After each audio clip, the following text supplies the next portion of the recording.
Hayal edin. Sinema tanrıçası Grace Kelly ve Prens Rainier'in en küçük güzel kızı Monaco Krallığı'nın sıradışı prensesi.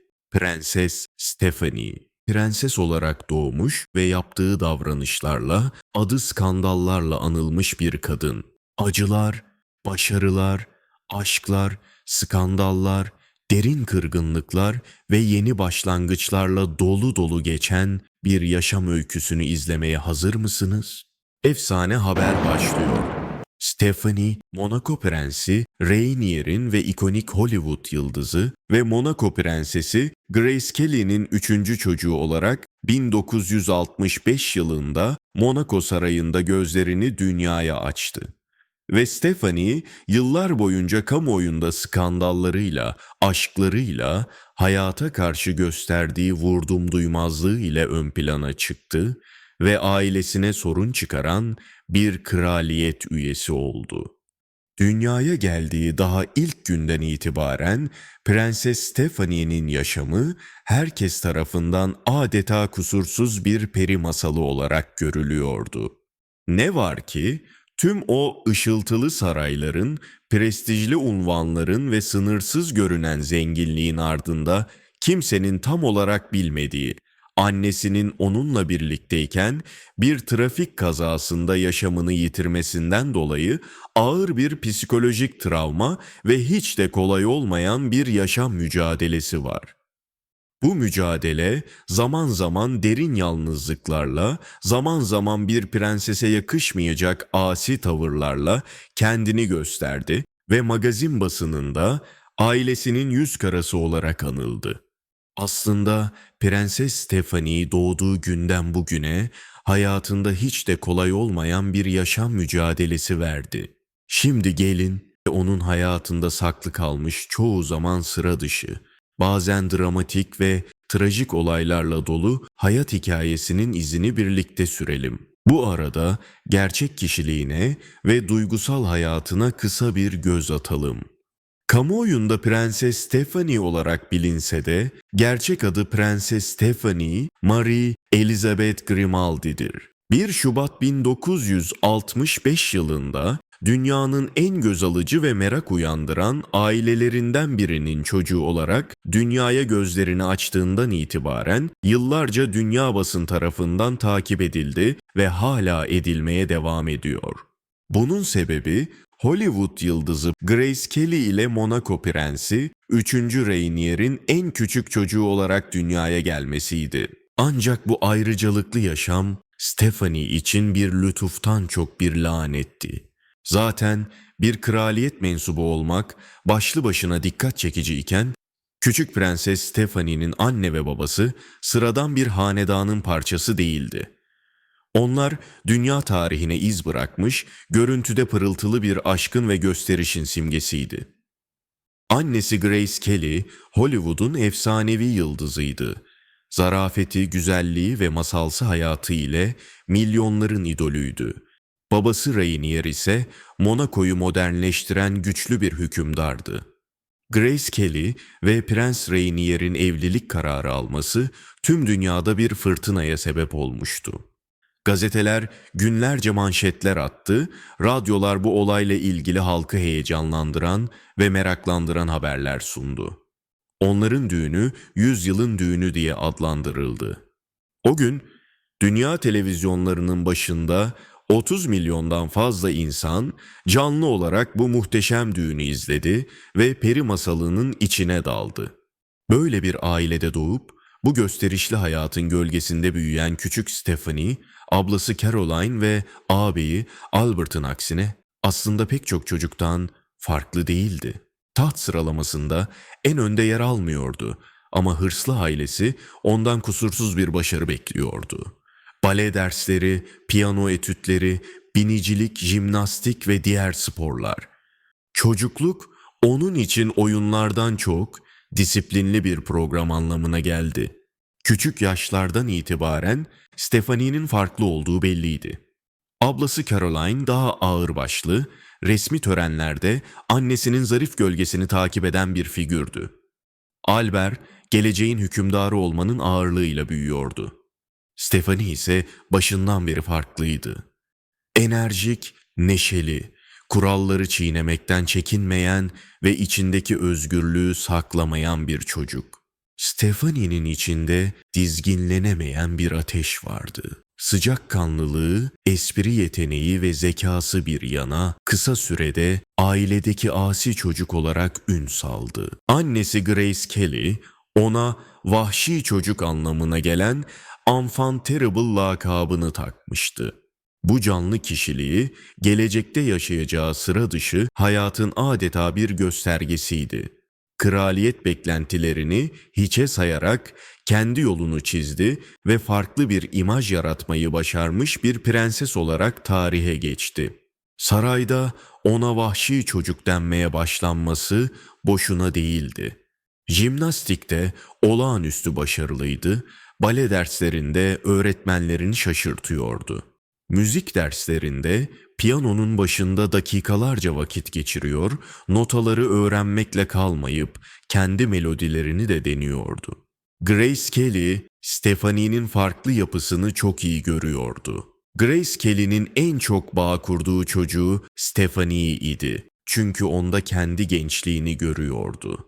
Kalıpları yıkmaya çalışan, kendi yolunu seçmek isteyen bir genç kadın. Babasının bakış açısı ise farklıydı.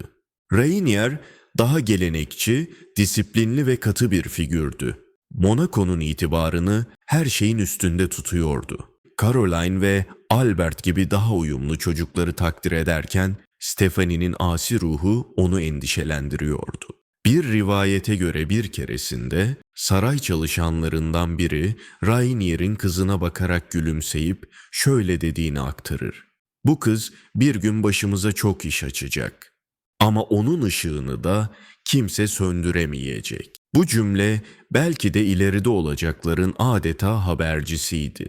Stephanie çocukluğunu Monaco'da geçirdi ama eğitim için Paris'e gönderildi. Prens ailesinin diğer üyeleri gibi Prenses Stephanie de spora tutkuyla bağlıydı. Burada bale ve müzik derslerinin yanı sıra jimnastikte olağanüstü bir başarı gösterdi. Paris'te okurken jimnastik dalında yarıştı ve 1978 ve 1979 yıllarında Grand Prix'de Jimnastik de la Ville de Paris'i kazandı.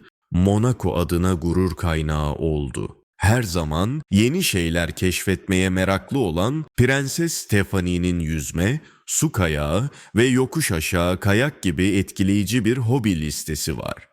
Aynı zamanda modaya olan ilgisi de erken yaşlarda kendini gösterdi. Kumaşlara dokunmayı, tasarımları incelemeyi çok seviyordu. Lise yıllarında Paris'te Dior'un atölyesinde staj yapma fırsatı buldu. O yaşta dünya markasının yaratıcı kalbinde çalışmak onun için inanılmaz bir deneyimdi. Sadece bir prenses değilim, ben de üretebilirim diyordu. Annesi Grace Kelly ile ilişkisi oldukça yakındı. Grace ona kültürü ve zarafeti aşıladı. Ancak Stephanie'nin cesur ve asi kişiliği çoğu zaman annesinin daha kontrollü ve ölçülü tavrıyla çelişiyordu. Ablası Caroline hep daha ciddi, aristokrat kurallara uygun davranıyor, ağabeyi Albert tahtın varisi olmanın ciddiyetini taşıyordu. Stephanie ise her zaman farklıydı. Fotoğraflarda Caroline zarif bir hanımefendi gibi dururken Stephanie çoğu zaman kahkahalar atıyordu. Albert protokolde dimdik yürürken Stephanie kameraların karşısında rahat tavırlarıyla dikkat çekiyordu. Basın daha o günlerde ona bir ünvan yakıştırdı. Monaco'nun asi prensesi. Stephanie saray kurallarına sıkışmış hissediyor, özgürlük arıyordu. Annesinin zarif teşvikleri onu dengeliyordu. Ama bu denge uzun sürmeyecekti. Çünkü onu hayatının en büyük travmasına sürükleyecek o gün çok yakındı. Stephanie'nin hayatındaki dönüm noktası 13 Eylül 1982'de yaşandı. Hava açık, gökyüzü pırıl pırıl. Monaco'nun dağlık yollarından aşağıya doğru süzülen bir otomobil. Direksiyonda Prenses Grace Kelly, yanında en küçük kızı Stephanie. Dışarıdan bakıldığında sıradan bir anne kız yolculuğu gibi görünüyordu. Ama birkaç dakika içinde olacaklar sadece bir ailenin değil, tüm dünyanın hafızasına kazınacak bir trajediye dönüşecekti. O gün Rock Angel'deki dağ evlerinden Monaco'ya doğru yola çıkmışlardı. Yol virajlıydı, keskin dönüşlerle doluydu. Bir anda Grace'in bedeni tepki vermemeye başladı. Rivayetlere göre felç geçirdi, direksiyon kontrolünü kaybetti. Otomobil fren yapmaya fırsat bulamadan uçurumdan aşağıya savruldu. Araba metrelerce yuvarlanırken içeriden çığlıklar yükseldi. Birkaç saniye içinde her şey bitmişti. Kaza Grace Kelly'nin hayatına mal oldu. Hollywood'un efsane yıldızı, Monaco'nun prensesi, milyonların hayranlık duyduğu kadın artık yoktu. Stephanie o sırada sadece 17 yaşındaydı. Kazadan yaralı kurtuldu fakat hem fiziksel izler hem de yıllarca sürecek duygusal yaralar taşıdı. Onun için bu kayıp sadece bir anne kaybı değil, aynı zamanda bir parçalanmaydı. Çünkü herkesin idolü olan Grace Kelly, Stephanie'nin hayatındaki en büyük dayanak noktasıydı. O andan itibaren artık hiç kimse onu eskisi gibi anlayamayacak, hiçbir şey eskisi gibi olmayacaktı. Grace Kelly'nin cenazesi devlet töreniyle yapıldı. Dünyanın dört bir yanından krallar, kraliçeler, devlet adamları geldi. Paparazziler sarayın önünden bir an olsun ayrılmadı. Tüm dünyanın gözü Monaco'daki bu törendeydi. Ama bir eksik vardı. Kendi annesinin cenazesinde Stephanie yoktu. Çünkü kazadan sonra hala hastanedeydi. Boynundaki yaralar nedeniyle hareket edemiyordu. Televizyonlarda cenazeyi izlediğinde gözyaşlarına boğuldu. Ablası Caroline, kardeşi Albert ve babası Rainier tabutun arkasında yürürken o yatakta yapayalnızdı. Annesine veda edememek onu derinden yaraladı. İşte Stephanie'nin ruhundaki yara burada daha da derinleşti. Siz ne dersiniz? Bu trajedi onu bir anda tüm dünyanın ilgi odağı haline getirdi. Henüz yasını tutmaya fırsat bulamadan bazı gazeteler acaba direksiyonda Stephanie mi vardı diye yazdı. Bir genç kız için bundan daha büyük bir yük olabilir miydi? Annesini kaybetmişti, bedeninde hala kazanın acısı vardı. Ama bir de suçlama gölgesiyle yaşamak zorunda kaldı. Stephanie yıllarca bu konuda sessiz kaldı. Yıllar sonra bu söylentiler için şöyle diyecekti. Ben sadece annemi kaybettim. O anı bir ömür boyu unutamıyorum. İnsanlar bunu bilmeden beni yargılamaya devam ettiler. Bu adil değildi. Stephanie gençlik yıllarını bir yandan yasla, bir yandan toplumun acımasız yargılarıyla boğuşarak geçirdi. İşte Stephanie'nin hikayesinin kalbinde bu acı, yalnızlık ve hayatta kalma mücadelesi var. Psikologlara göre böyle bir kayıp, özellikle ergenlik döneminde yaşandığında kişiliğin temel taşlarını sarsar. Stephanie de tam da bu dönemdeydi. 17 yaşında kendi kimliğini bulmaya çalışırken annesini kaybetti. O yüzden ilerideki hayatında hep kimliğini yeniden kurma çabası görülecekti. Saray protokolü, törenler, şatafatlı hayat artık onun için bir anlam taşımıyordu. Ve içindeki boşluğu doldurmanın yolunu başka yerlerde aramaya başladı. Müzikte, modada, aşkta, özgürlükte. Bu travma onu ileride yapacağı her seçimde yönlendirecekti. Şarkıcı olma cesareti, aşklarını kuralların dışında yaşaması, sirkteki günleri, hatta HIV ve AIDS mücadelesine girişmesi.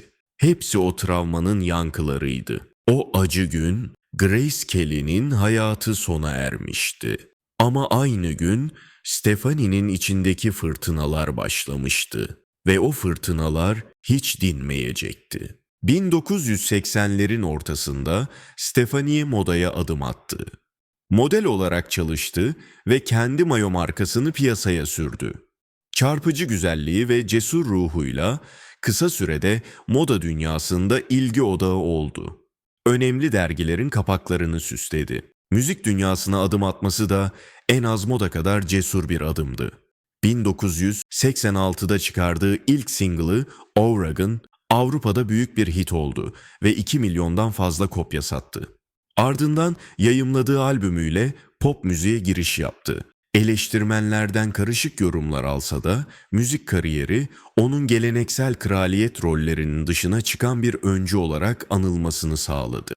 Şarkı daha ilk haftadan itibaren Fransa'da listelerin zirvesine oturdu. 10 hafta boyunca bir numarada kaldı. Avrupa'nın farklı ülkelerinde kulüplerde bu şarkıyla dans ediliyordu. Nerede olursa olsun bir anda Asi Prenses bir pop ikonu haline gelmişti. Klibi de en az şarkı kadar konuşuldu. Stefani kısa saçları, özgüvenli tavırları ve asi bakışlarıyla bir prenses imajından çok uzak bir figür çiziyordu. Magazin basını çıldırdı. Monaco'nun prensesi artık bir pop yıldızı diye manşetler attı. Radyolar, televizyon programları, dergi kapakları, Stefani her yerdeydi. O dönem Avrupa'da gençlerin posterlerinde Michael Jackson, Madonna ve Monaco prensesi Stefani vardı. Onu diğerlerinden ayıran sadece şarkıları değil, tarzıydı. Stefani o yıllarda androjen bir görünüm tercih ediyordu. Kısa saç, maskülen kıyafetler, kravatlı kombinler, bu imaj 80'lerin punk ve pop kültürüne çok uygundu. Stefani için bu şarkılar bir terapiydi.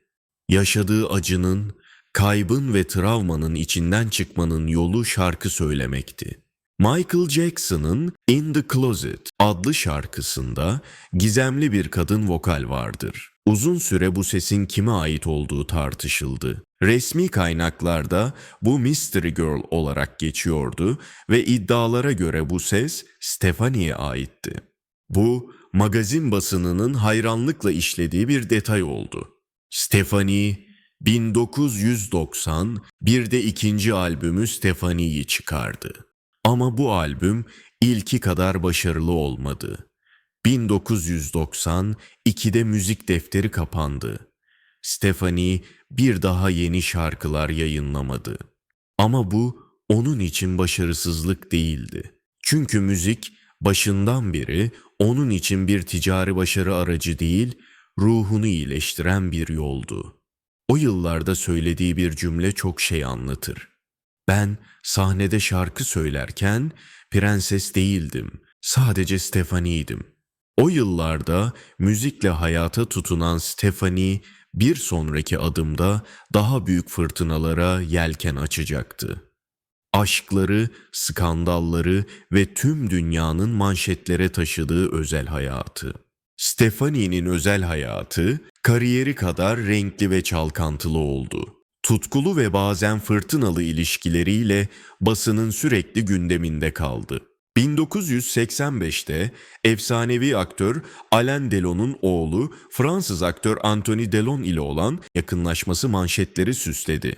Birlikte geçirdikleri kısa süre Avrupa basını tarafından Asi Prenses ile film yıldızının oğlu başlıklarıyla manşetlere taşındı.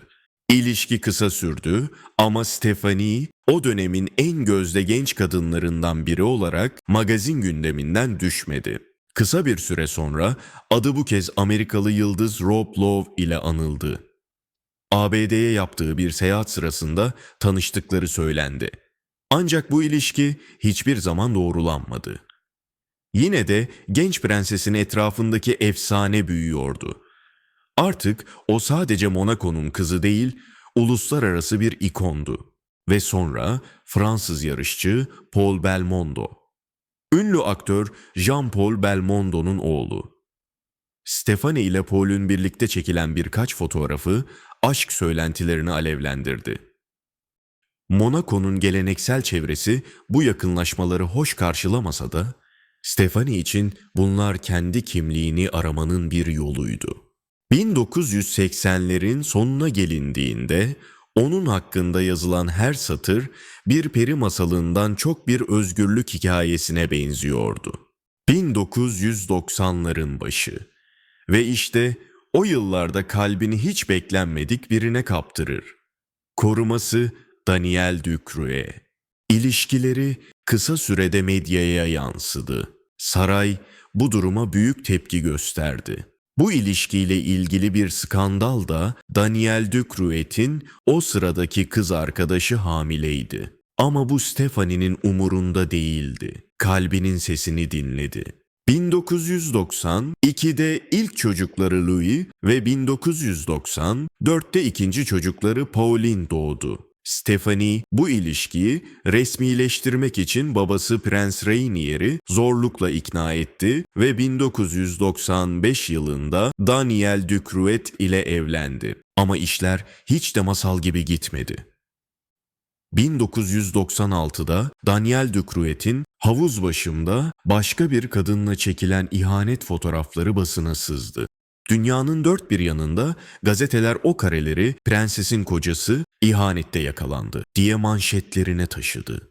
Bu olay skandallarla dolu ilişkinin ve evliliğin sonu oldu. Evliliklerinin üzerinden bir yıl bile geçmeden boşandılar. Stephanie'nin aşk hayatı sadece Daniel Ducreux ile sınırlı değildi. 1998 yılında üçüncü çocuğu dünyaya geldi. Camille Marie Kelly Gottlieb. Camille'in doğumu da büyük bir skandala dönüştü. Çünkü babası ile Stephanie resmi olarak evli değildi. Uzun süre kamuoyu Camille'in babasının kim olduğunu tartıştı. Sonradan ortaya çıktı ki Camille'in babası Monaco'da polis olarak görev yapan Jean-Raymond Gottlieb'ti.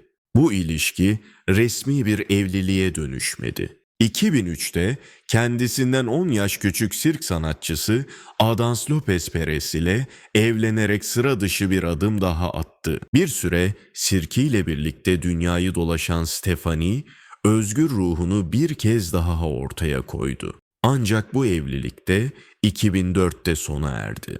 2005 yılında babasının vefatından sonra Stephanie, Monte Carlo Uluslararası Sirk Festivali'nin başkanlığını devraldı. Böylece babasının mirasını sürdürdü. Bir prensesi sirk çadırında düşünmek, bu görüntü bile başlı başına bir hikaye. Stephanie, işte bu yüzden milyonların ilgisini çekmeye devam ediyor. Çünkü o her seferinde beklenenin dışında bir yol seçiyor. Ve bu yol onu sadece magazin sayfalarına değil, aynı zamanda Monaco'nun kültürel tarihine de yazdırıyor. Tüm bu sıra dışı seçimlere rağmen Stephanie insani yardım çalışmalarına kalpten bağlı kaldı. 2004 yılında AIDS ile mücadele etmek ve hastalara destek olmak için Fight AIDS Monaco adlı derneği kurdu. Bu çalışmalarıyla büyük saygı gördü. Stephanie ve babası Prens Rainier arasındaki ilişki sevgiyle karışık bir çatışma hikayesiydi. 2005 yılı Stephanie için hayatında yeni bir dönemin başlangıcı oldu. Çünkü babası Rainier hayatını kaybetti. Ama Stephanie için acı bir sürpriz vardı. Milyarlarca dolarlık mirastan babası ona çok az bir miktar bırakmıştı. Stephanie bu konuda hiçbir zaman kamuya açık bir açıklama yapmadı. Ama yakın çevresine göre bu karar onu derinden yaraladı. Çünkü babasının onu tam olarak kabul etmediğini hissetti. Siz bu konuda ne düşünüyorsunuz? Sizce babası Prens Rainier bu konuda haklı mı?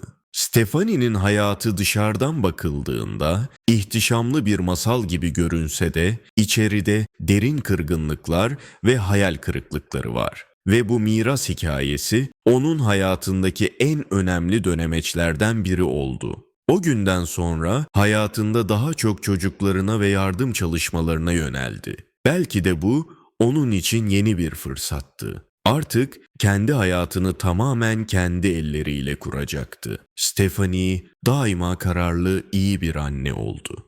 Çocuklarını sarayın baskısından korumak için çoğu zaman gözlerden uzak tuttu. Onlara sıradan bir hayat vermeye çalıştı. Stephanie'nin en büyük başarısı belki de tam olarak buydu. Bütün o fırtınalara rağmen çocuklarını sevgiyle, özgürce ve güçlü bir şekilde büyütmek. Bugün o, sadece bir prenses ya da bir skandal figürü değil. Aynı zamanda 3 çocuk annesi ve 2 torunlu bir büyük anne. Ve en çok bu kimliğiyle gurur duyuyor. Belki de ilk kez kendi hayatında bir denge yakalamış durumda. Ne tamamen gözlerden uzak ne de tamamen magazinin ortasında. Kendi kurduğu sınırlar içinde daha huzurlu bir yaşam sürüyor. Bir zamanlar şarkılarıyla fırtınalar estiren genç kız, bugün başkalarının fırtınalarına siper olan bir aktivist, çocuklarının ve torunlarının yanında huzur bulan bir anne ve büyük anne. Ve belki de onun hayatından çıkaracağımız en büyük ders şu: bazen en büyük fırtınalar en güçlü kadınları yaratır. Eğer kraliyet ailelerinin perde arkasındaki gizli hikayeleri ilginizi çekiyorsa, bu videoyu beğenmeyi ve yeni bölümleri kaçırmamak için abone olmayı unutmayın. Hoşça kalın.